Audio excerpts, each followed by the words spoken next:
Kaya isipin mo yun. Kasi, it implies you're the good shepherd and the lost sheep.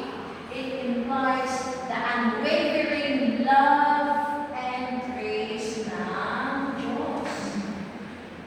Walang humpay na pagmamahal at biyaya ng Diyos sa humanity, sa human, tayong mga kanyang nilalang.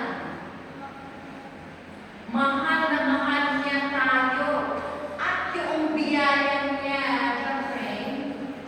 yun ay napakahaba.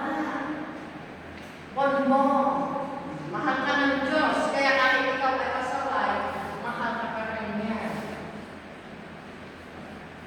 Kaya, isang kaluluwa ay importante. Kaya huwag mong sabihin na wala kang importansya.